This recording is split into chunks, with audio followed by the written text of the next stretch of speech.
July the 13th, 2024, an assassin nearly killed President Trump. The gunman injured him and two rally participants and killed Corey Comatera.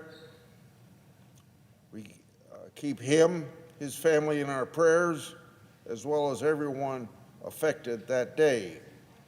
Today, 1 year and 1 day later, I come to the floor to provide an update on my ongoing oversight of that attempted assassination.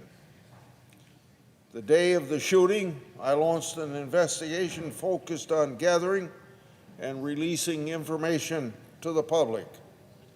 I didn't want the public to be kept in the dark. Public transparency stops conspiracy theories.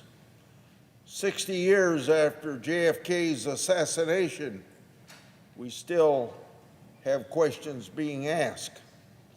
Unfortunately, there are still aspects to that shooting where the government hasn't been transparent. The Biden administration stonewalled my oversight requests. I strongly urge the new administration to let all the facts breathe, unlike the last administration. The day of the shooting, my oversight unit quickly got to work. They talked to patriotic whistleblowers.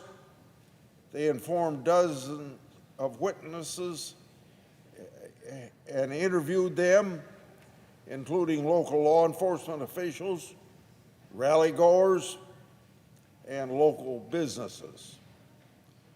My staff obtained and reviewed weeks' worth of security footage, text messages, pictures, law enforcement briefing materials, after-action reports, and still other records. They also obtained police body camera footage that provided the first video of what happened in the aftermath of that shooting. I made it all public. At the time, my investigative work unveiled the most detailed picture of the Trump assassination attempt. As part of my oversight, I asked the Department of Homeland Security Inspector General to review the matter. I also requested the Government Accountability Office to do the same as I asked the Inspector General to do. The American people wanted answers. They wanted accountability in the aftermath of this tragedy. I worked hard to do just that, and I know there's more work to be done. This past weekend, the Government Accountability Office produced me its report on the July 13 assassination attempt.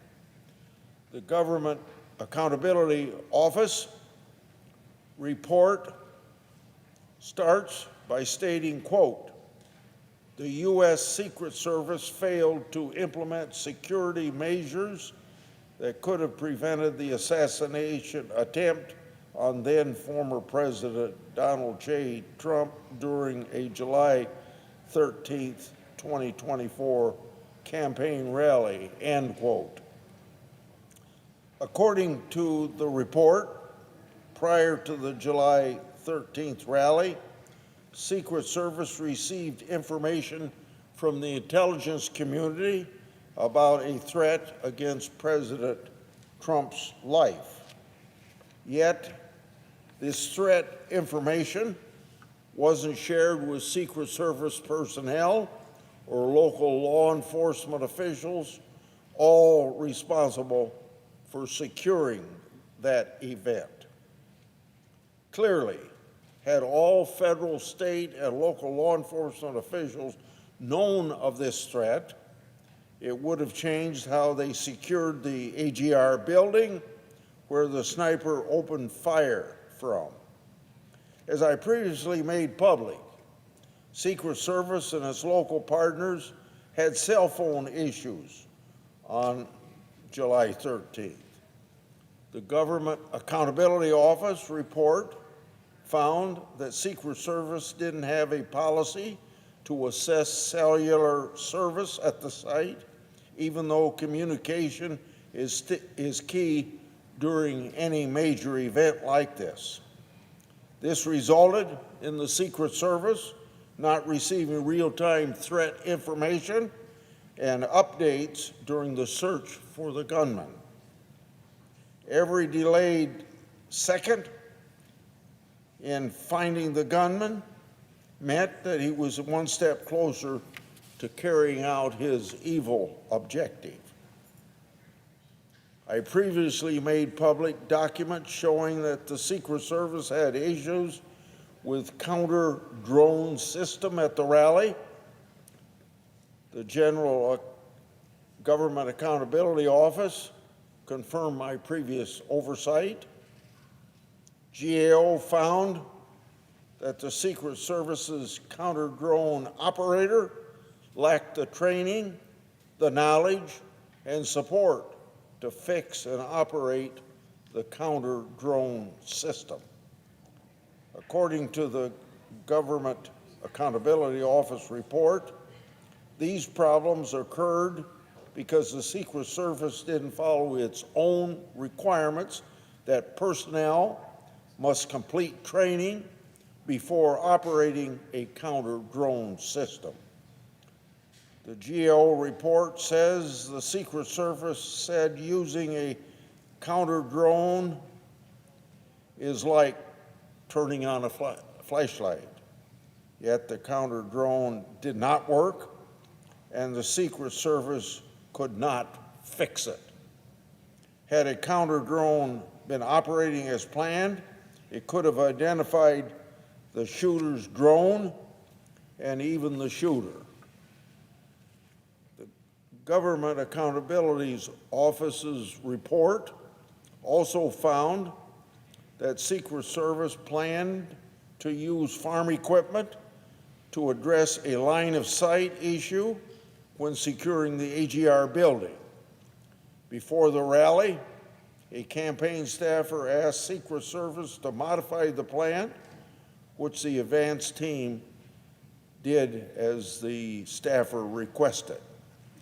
But they didn't notify senior officials overseeing the rally of these changes. If they had, the senior officials might have overruled them. While the report says the Secret Service has made changes to correct some of these problems, they still have more work to do. The Secret Service operates in a zero-fail mission, and they don't have room for any error. Every failure exposed by the Government Accountability Office report must be turned into positive changes in the Secret Service. I want my colleagues to know that I'll be riding herd on them until I'm satisfied the job is done. I want to close out by thanking the law enforcement officers serving on the front lines, including the Secret Service, Capitol Police, their law enforcement partners, and of course their families, all working hard and sacrificing to keep the public and the government safe. I am grateful to you all, and do not in the future then take the days that seem uneventful for granted. I yield the floor.